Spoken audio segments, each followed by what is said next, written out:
Look, I'm sure some of you guys read the title and are thinking, God no, please do not be like the one who shall not be named. And I understand that. But listen, the Saints Row community is divided.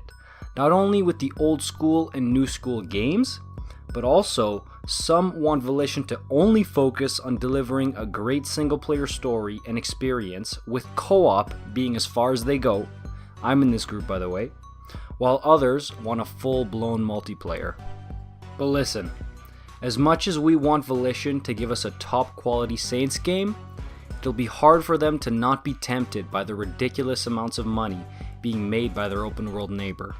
And look, we'll get to them. We'll talk about the big dog and what Saints Row can learn from it. But first, let's take a look at some other stuff. Some people have only played Saints Row the 3rd or even the 4th game and don't know that there was a full-blown multiplayer in Saints Row 1 and 2. Now, it was an open world. In Saints Row 2, that's when co-op in free roam was introduced. But in Saints Row 1 and 2, there were game mode multiplayer. Think of Call of Duty, it was like that. There were different maps like Little Shanghai, Shantytown, and the Mall from Saints Row 2. And there were different game modes, Gangsta Brawl, Strong Arm, and Protect the Pimp, which are basically just deathmatch and stuff like that to mimic sort of a Call of Duty type thing. So maps and game modes like Call of Duty, but no open world type stuff like GTA Online. And you know what? This was a really fun, light multiplayer experience.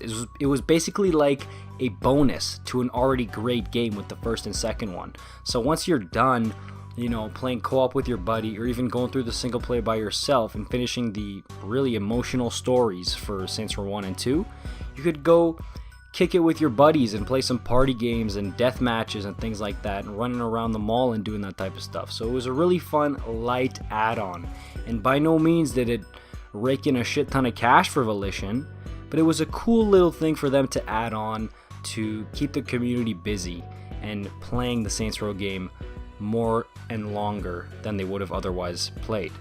It's also worth mentioning that Saints Row 4 did have some slight multiplayer elements, kind of mimicking the ones from the first game, which was kind of cool, but Saints Row 4 as a whole just kind of failed, so it didn't work too well. And there was the co-op, which by this point has kind of become a necessity in Saints Row games, and it kind of leads into my next question.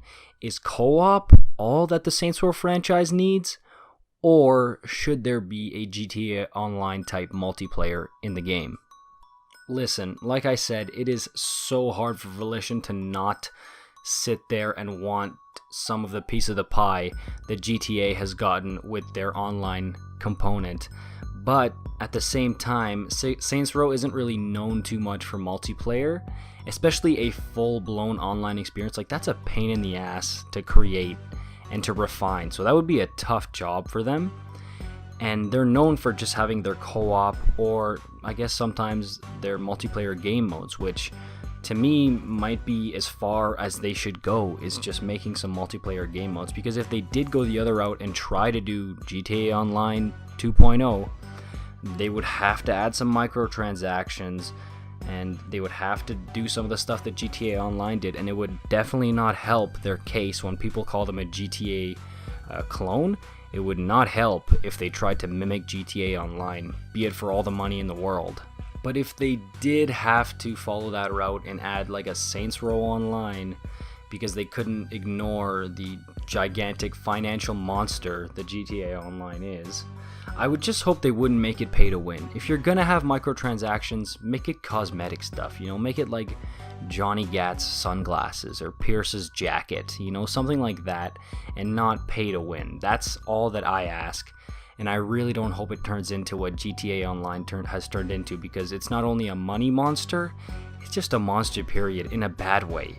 It's just a huge clusterfuck mess, and it's not really that fun anymore if you play GTA Online, and it's kind of honestly turned one of Rockstar's biggest franchises to shit. So I really hope Saints Row doesn't go in that direction, but if they have to, no pay to win stuff, and try to keep the focus on the single player. Make multiplayer like it was in Saints Row 1 and 2, where it was a light add-on, a cool bonus for the fans. And I know that's naive of me to say, because this business is all about money, what's bringing in the green, and they don't really want to care too much about the fans, especially if it's not going to bring them a bunch of extra money in.